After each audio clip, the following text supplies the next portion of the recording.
주님께서 우리에게 새 힘을 주시겠다고 말씀하시는데 어떤 장애물이 두렵겠습니까? 주님이 주시는 새 힘으로 장애물을 뛰어넘는 여러분들 되시기를 바랍니다.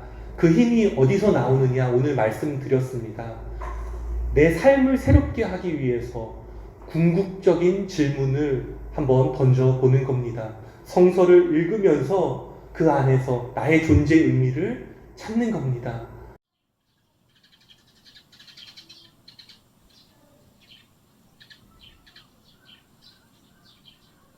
북두칠성 왼쪽에 두 개의 별을 따라서 이제 남쪽으로 내려가면요, 그곳에 북극성이 있거든요. 그래서 항상 그 북두칠성의 자리가 북쪽이어서 나침판 역할을 해서 예전에 나침판이 없을 때는 항해사들이 이 북두칠성을 보고 방향을 잡았다고 하는 것을 저는 보게 되었습니다. 이처럼 밤하늘에 물론 크겠지만 그 별들이 가까이 가면 작은 별들도 하나님이 창조하시고 이름이 있고 그것만의 존재의 의미가 있다면 하나님 형상으로 창조한 우리에게는 얼마나 큰 존재의 의미가 있을까. 그래서 오늘 말씀드리고 싶은 것은 오늘 본문에서 또 하나 와 닿았던 것이 그 기운을 잃어버린다 이런 표현이 있어요.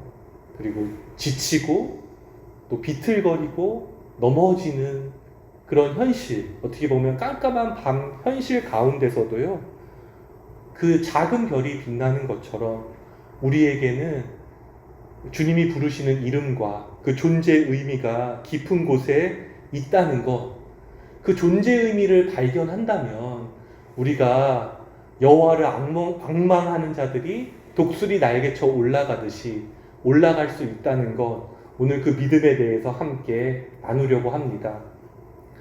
특별히 오늘 제가 질문하는 지점은요, 우리의 존재의 의미는 무엇인가에 대해서인데, 특별히 지치고 쓰러지고 곤비하고 낙심한 사람들이 어떻게 존재의 의미를 찾을 수 있을까에 대해서 여러분들과 나누고 싶어요. 첫째는 우리의 존재의 의미라는 건 어떤 거창한 철학적인 어떤 신학적인 개념이 아니라고 말씀을 드리고 싶습니다. 그것은 하나님의 시선 안에서 나의 역사, 나의 여정, 있는 그대로를 받아들이는 것이라고 말씀을 드리고 싶습니다.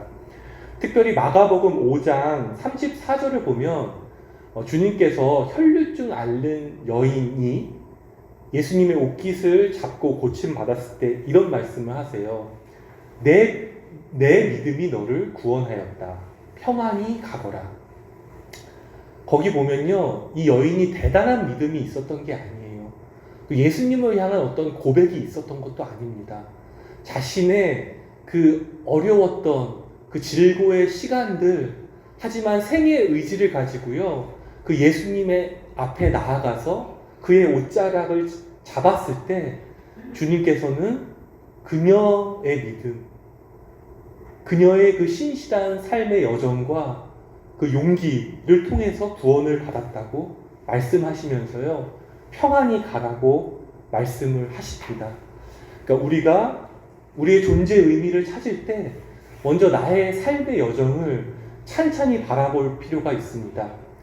그러면서 예전에 한 장로님이 저한테 선물해준 책이 기억이 났습니다. 제목은 거리에 핀 시 한 송이, 글 한 포기인데요. 성 프란시스 대학의 인문학 과정을 수료한 사람들의 글을 모아놓은 겁니다. 대단한 것 같죠? 성 프란시스 대학 인문학 과정. 근데요, 이 인문학 과정은 누구를 위한 과정이냐면 길에 내몰린 사람들, 그러니까 노숙자들을 위한 인문학 과정입니다. 그들은 하루 잠자리가 없어서, 빵 한 조각이 없어서, 입을 옷이 없어서 걱정하는 사람들인데요, 그들에게 무슨 인문학이냐 이렇게 말씀하실 수가 있어요. 하지만 이분들은 어찌 보면 낮에는 인력시장에서 막노동을 하고 저녁에 이 인문학 교실에 참여해서요, 무려 5과목이나 듣습니다. 문학, 역사, 철학, 예술사, 글쓰기. 근데 이분들의 글을 제가 좀 어젯밤에 읽었는데 참 저에게도 용기를 주더라고요. 특별히 이름을 좀 기억하시면 좋겠는데 여수진 선생님의 글입니다. 제목은 우리는 홈리스입니다. 한번 읽어드릴게요. 가진 것이 없어서 가난한 이들이라서 세상을 똑바로 바라보지 못하는 우리는 홈리스입니다. 마음이 여려서 별뜻 아닌 말에 상처 입고 힘들어하며 스스로 상처받는 것을 두려워하기에 자신을 보이지 않는 끈으로 꽁꽁 싸매지만 따스한 손길, 따스한 말 한마디를 그 누구보다 그리워하는 우리는 홈리스입니다. 과거에 어떤 사람이었는지, 과거에 어떻게 살았는지 그런 것은 중요하지 않다고 현재에 처해 있는 형편으로 우린 평가받고 있지만 남들보다 가진 것이 많이 없을 뿐 그 누구보다도 살고 싶어하는 우리는 홈리스입니다. 현재 삶이 힘겨워서 생각이 멈추었을 뿐 무수한 감정을 느끼는 우리는 홈리스입니다. 저는 이 여수진 선생님의 글을 보면서 저는 존재의 의미를 느꼈습니다. 어떻게 보면 자신의 삶을 배우면서 그 인문학을 공부하니까 어려우셨던 것 같아요. 그래서 자기 생각은 멈추었지만 이 인문학을 공부하면서 진짜 공부하신 것이 아닌가. 내 안에 무수한 감정을 경험했대요. 때로는 가난해서 부끄럽기도 하죠.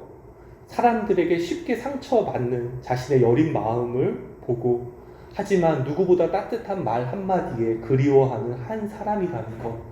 또 그럼에도 불구하고 자신은 또 거리에 나가서 무릎 꿇고 손을 내밀지만 누구보다 살고 싶은 자신의 어떻게 보면 들꽃 같은 생의 의지를 표현하는 그 모습에서 이 존재 의미의 생의 용기와 힘을 저는 발견하게 됩니다. 어떻게 보면요, 우리가 존재 의미를 발견할 때 나의 삶을 찬찬히 바라보는 것부터 한번 용기를 내보시면 좋겠습니다. 그대로 나아갈 때 주님께서 우리에게 말씀하실 겁니다. 어떻게 말씀하신다고 하셨죠? 마가복음 5장 34절. 내 믿음이 너를 구원하였다. 평안히 가라. 그 음성을 듣는 여러분 되시기를 바랍니다. 둘째로는요, 우리의 존재의 의미는 일상 속에 숨어 있다고 말씀드리고 싶어요. 일상 속에 작은 것 안에 보물찾기 하듯 그것을 찾으시는 여러분들이 되시기를 바랍니다. 이것의 근거 구절은 마태복음 13장입니다. 여러분, 천국은 마치 라는 찬양도 아시잖아요. 천국은 마치 어떤 것이냐, 그 깊은 의미를 찾기 전에요, 예수님의 그 비유들은 일상 속에 숨어 있는 것을 볼 수가 있어요. 매일 일하는 자기 밥에 감추인 보화가 있다고 하고요. 여인들이 매일 일하는 그 주방에 가루 섬 아래 그 누룩에 하나님의 비밀이 숨어 있다고 합니다. 또 장사하는 사람들은 장사하려고 좋은 물건을 찾는 그 여정 가운데, 또 물고기를 잡는 사람들은 바다의 그 그물 가운데 잡히는 물고기 가운데 하나님 나라가 있다라고 말씀하시는 것을 볼 수가 있어요. 그래서 저는요, 우리의 존재 의미는 누군가 알려줄 수 없는 것 같습니다. 제가 청년들에게 존재 의미를 찾아야 된다고 하지만 그것은 제가 찾아줄 수 없는 거였더라고요. 자신의 삶의 여정에서 자신이 발견해야 되는 것을 볼 수가 있습니다. 몇몇 사람들이 기억났는데요. 어떤 청년은 절망 속에서 자기에게 맞는 일을 찾으니까요, 용수철처럼 그 일을 성취하면서 자기 존재 의미를 찾는 한 청년이 좀 기억이 났습니다. 최근에 만난 사장님은 힘들어서 눈물로 밤을 지새우다가 소설 한 편을 읽으셨다고 합니다. 근데 그 작가에게 매료가 됐대요. 그 작가의 이력을 보면서 생애 처음으로 자기가 하고 싶은 것을 한번 도전해야겠다고 하면서 문해 창작과에 자기가 지원을 한다고요. 40대신데 그런 모습을 보면서 이렇게도 존재의 의미를 찾는구나 느꼈습니다. 또 어떤 분은 어떤 대화와 질문 가운데 정말 이런 어려운 현실에서 신의 존재가 있는가? 이것을 질문하게 됐는데 어느 날 그렇게 깨달음이 왔답니다. 신은 어떻게 보면 우리의 고통과 슬픔 속에 있는 건지도 모르겠다고 이렇게 얘기하는 이야기들을 들었습니다. 오늘 아내랑 이제 차에서 오면서 한강 그 작가가 노벨상 수상을 하게 됐는데 자기 작가적 영감이 어디서 있냐면 그 초등학교 때 있었다고 아내가 그 인터뷰를 들었다고 얘기해 주더라고요. 근데 그 글 쓸 때마다 기억하는 그 영감은 뭐냐면 어느 날 학교가 끝나고 집에 돌아가는데 우산이 없었어요. 갑자기 비가 오는데 많은 사람들이 그 처마 밑에 모였답니다. 그래서 다 같이 이렇게 비를 털어내는 근데 거기서 각자가 특별한 경험을 하면서도 서로가 연결되는 것을 느꼈다고 합니다.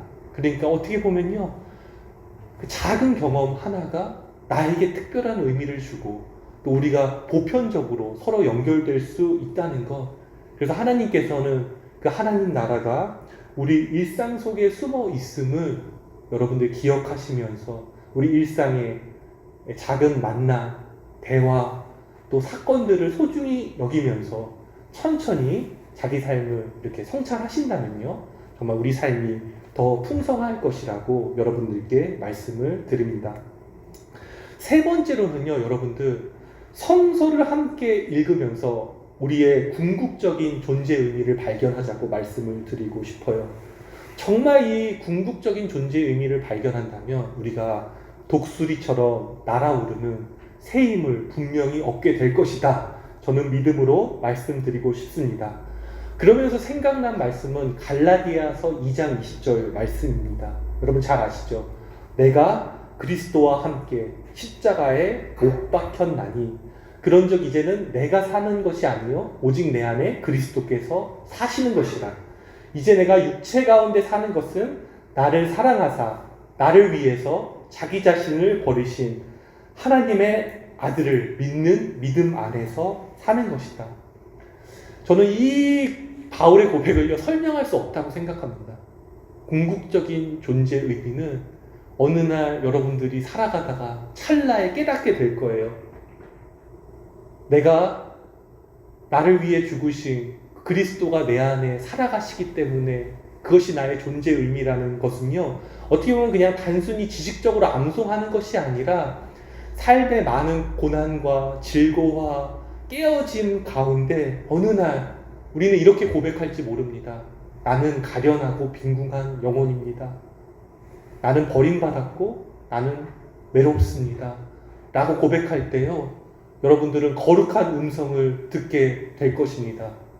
이제야 너는 진정으로 신과 더불어 걸어가는 것이다. 그리고 너는 이제야 진정으로 십자가에서 고난받는 그리스도와 하나 되어 가게 될 것이다. 저는 이 고통받는 그리스도를 우리가 고난 가운데서 발견할 때 우리는 우리의 근원과 연결되고 또 우리 주변에 많이 고통받는 사람들과 연결될 수 있다. 여러분들께 말씀을 드립니다. 특별히 이 추운 어떻게 보면 이 겨울에 우리가 다 꽁꽁 얼어서 이렇게 어떻게 보면 웅크려 있잖아요. 우리가 이 존재의 궁극적인 의미를 발견함으로 우리에게 서로에게 작은 손길을 내밀어 주기를 바랍니다. 저는 그렇기 때문에 저는 주중에 좀 계획하고 있는 것이 있는데 수요일에 유튜브 라이브를 저녁에 하려고 합니다. 그 유튜브 라이브는 라방 같은 겁니다. 그래서 여러분들이 채팅으로 참여할 수 있는데 그 시간 동안에 성서를 읽고 대화하면서요, 그 성서를 읽는 이유가 뭐냐면 우리가 자신의 존재 의미를 발견하기 위해서, 성서를 통해서 어떻게 자기를 읽어갈 수 있을까, 인문학적으로 성서를 읽으면서 성서를 통해서 인문학을 말하는, 자기 발견을 말하는 그러한 시간으로 한번 마련해 보려고 합니다. 혹시 함께 좀 찬찬히 성서를 읽고 궁극적인 질문을 하고 대화를 하면서 삶의 새로운 의미를 발견하고 싶은 분들은, 조금 익명성이 있어요. 자기를 드러내는 게 좀 어렵다고 합니다. 해서 저는 저를 드러내고 여러분들은 이 채팅을 통해서 함께 그런 모임을 함께 진행하려고 하니까 관심 있는 분들은 참여하기를 바랍니다. 예, 말씀을 마무리하려고 합니다. 여러분 좀 기억하실 말씀은요. 여호와를 앙망하는 자는 독수리처럼 새 힘을 얻으리니, 이 말씀을 우리 함께 기억하기를 바랍니다. 함께 따라해 볼까요? 여호와를 앙망하는 사람은 독수리처럼 새 힘을 얻을 것입니다. 독수리처럼 새 힘을 얻을 것입니다. 예, 다시 한번 고백합니다. 여호와를 앙망하는 사람은 독수리처럼 새 힘을 얻을 것입니다. 독수리처럼 새 힘을 얻을 것입니다. 예, 여러분께 간절히 부탁드립니다. 여러분 낙담하지 맙시다. 예, 주님께서 우리에게 새 힘을 주시겠다고 말씀하시는데 어떤 장애물이 두렵겠습니까? 주님이 주시는 새 힘으로 장애물을 뛰어넘는 여러분들 되시기를 바랍니다. 그 힘이 어디서 나오느냐 오늘 말씀드렸습니다. 내 삶을 새롭게 하기 위해서 궁극적인 질문을 한번 던져보는 겁니다. 성서를 읽으면서 그 안에서 나의 존재의 의미를 찾는 겁니다. 그 고통받는 십자가의 그리스도께서 우리와 함께 하시고 동행하시고 앞서가시면서 등 뒤에 밀어주시면서 우리의 생애에 힘을 더해주시는 그 놀라운 현존을 함께 경험하는 여러분 되시기를 주님의 이름으로 간절히 축원합니다. 아멘.